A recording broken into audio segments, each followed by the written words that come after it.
Hey friends, welcome to today's video. Today is going to be the greatest day of your life.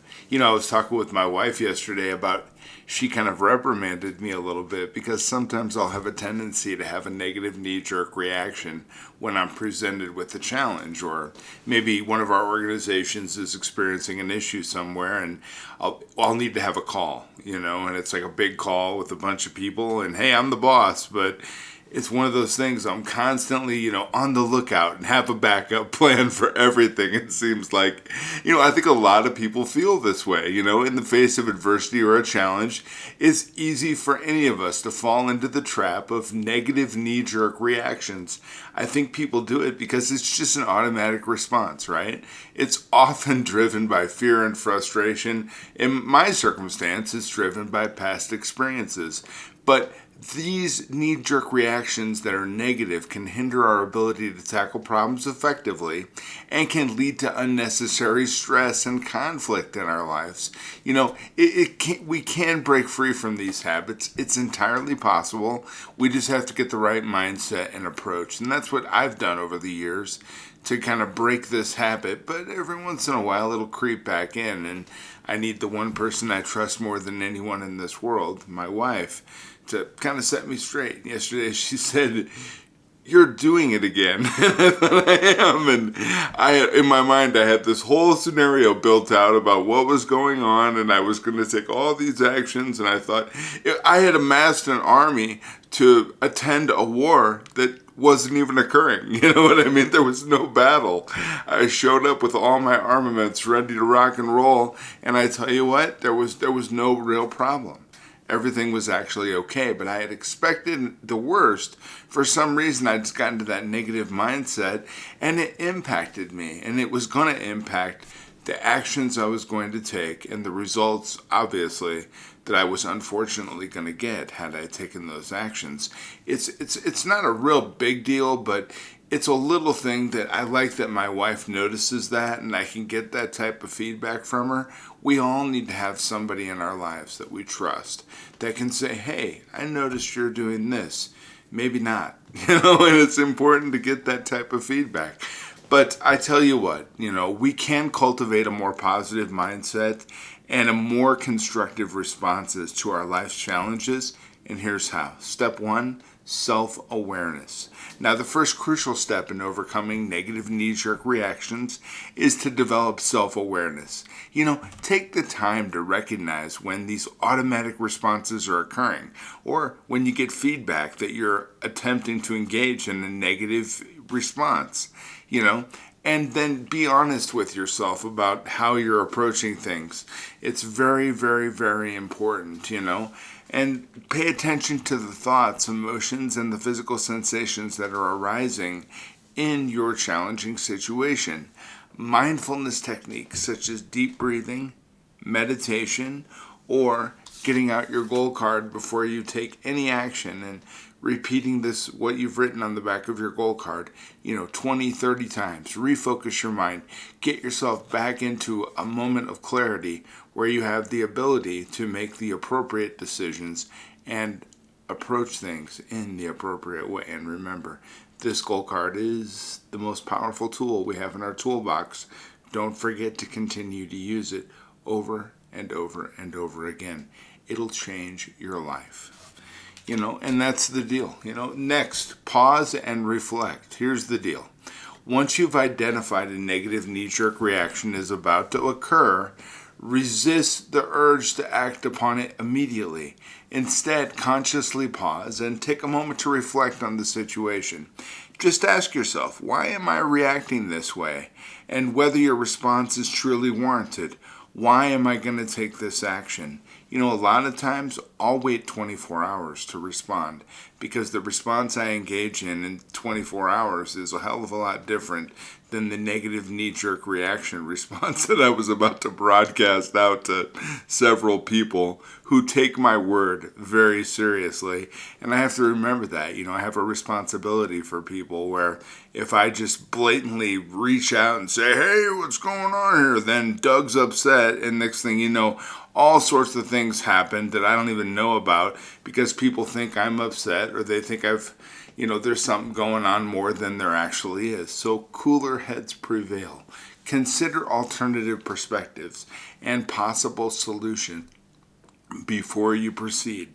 Now, I want to tell you, a great way to get away from negative knee-jerk reactions is to get out your pencil and paper, write down what's going on, and then write down what you're about to do. And sometimes when you read it, this one thing is the problem will be much smaller, but you'll be like, your solution might be just ridiculous. I'll look at it and I'll say, okay, this is going on, and I was just about to do this. Why in the heck was I just about to do that? This really isn't even that big of a problem. Sometimes we need to ask more questions. We need to pause and reflect on what's going on. And writing it out on a piece of paper is an excellent way to approach things. And then since we're talking about negative thoughts, it's important we always talk about challenging negative thoughts. And negative knee-jerk reactions are often fueled by irrational or distorted thinking. And it's true. That's why I write it out. And I'm like, what the hell is this? Oh my God, I was just going to do that. That wouldn't be the appropriate approach for this. Not that I was going to do anything, crazy, but just there would probably be a kinder, gentler, and nicer way to approach it. And so then I take the other route and I take a positive approach. What can I do positively in order to resolve this issue? So challenge your negative thoughts. Question their validity. Is this what the scenario really is? Take a moment and challenge things, are you, I call it catastrophizing the situation. Are you turning it into something more than it actually is? A lot of times we do. We find ourselves on that side of the fence, right? Or are we jumping to conclusions? That's my big one. I will jump to conclusions, build out this whole scenario, but then I'll calm down. I'll ask questions, and then by the time I ask the questions, I'm like, wait a minute, this isn't even what I thought it was in the first place. And I think a lot of people can do that, and we can realize that, hey, by asking questions in a calm manner and just trying to approach it in the kindest way possible, you'll find that reframing your negative thoughts will garner you a more balanced and realistic perspective on what's really going on, and that's important. Practice empathy. I talked about that. It's really important. Empathy is a powerful antidote to negativity. Put yourself in the shoes of others involved in the situation and try to understand their perspective and their feelings. And you can do this while you're pausing and reflecting. Cultivating empathy can help you respond with greater compassion and understanding rather than reacting defensively or aggressively, which inevitably is just a survival mechanism that's built within us. But as soon as we feel somebody might be coming at us, or some danger or some catastrophic situation is about to occur, we immediately go into survival mode, get defensive, and we also might get into that fight or flight. And we flight, I understand, but the fight, we get aggressive, and some people do. And we just got to stop and relax and say, hey, what's going on here? It's also important for you to build a toolkit of healthy coping strategies that'll allow you to manage challenging situations when they come up. And I'm going to tell you right now, there's going to be several times in your life as you garner additional success where the increase in responsibility is going to place you in circumstances where you're going to have challenges that you're going to have to resolve, and it may impact many people. So you want to make sure that you have the ability to approach these challenges as they come forth, as you garner more and more success, more and more money, more and more things, more and more happiness in your life. It sounds like everything's going to be great and amazing and wonderful, but challenges will arise, and adversity doesn't build character. It reveals it. So we want to make sure that we build a toolkit of healthy coping strategies. Now, these things could include techniques like positive self-talk. Remember, we're not only listening to everything that's going on around us, we always listen to what's going on inside of us. And when you speak to yourself, you give that, whatever's being said, validity. You give it power to control. We want to make sure that the thoughts that we entertain are going to benefit us and not hinder us. Problem-solving skills. There's several ways to go out on Google and identify problem-solving skills that are recommended by psychology, and stress reduction techniques like exercise or relaxation exercises like deep breathing we're all pretty familiar with. A lot of times before you react, go for a 10-minute walk.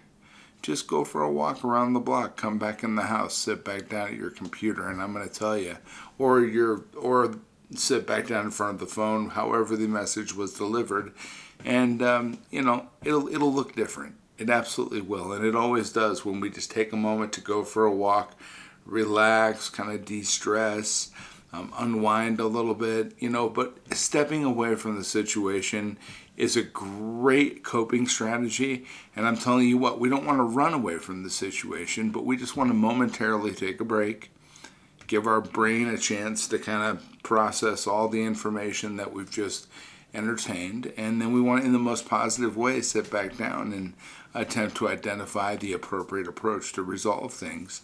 And I'll tell you what, having coping strategies will empower you to navigate difficulties in a much better fashion. And as always, I mentioned one of the most important people in my life is my wife, and she's my support mechanism. It's important that we feel comfortable and have somebody in our lives that we can seek support from. Don't hesitate to reach out to support from friends, family, or if those are difficult circumstances for you, there's always a professional counselor. And there are free services online where you can engage with a counselor at no cost. And they'll assist you and give you good advice. And you know what? It's important to feel like we have somebody to turn to if we're struggling to overcome negative knee-jerk reactions. Because talking to others can provide a valuable perspective, right? They can give us encouragement and guidance that'll help us to break free from old habits and old patterns.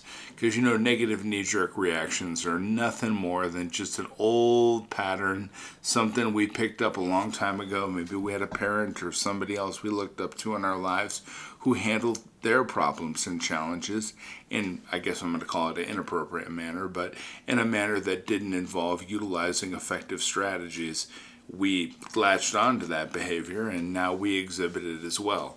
But it's important to practice patience and persistence as you're moving forward. Changing these ingrained habits takes time and effort. And regardless of how they came into our lives, we need to be patient with ourselves along the way as we are trying to become the best us that we can possibly be, right? So as things happen in your life and you handle it in a more effective way, celebrate your progress, even if it's small. Don't be discouraged by setbacks. If something comes at you and you maybe lose your temper or you kind of get a little distraught, stay committed to using the new approach that you're trying to engage in your life. Be positive when these setbacks happen, and trust that with persistence, you can overcome negative knee-jerk reactions for good, right? And if anybody can do it, you can. I firmly believe in that.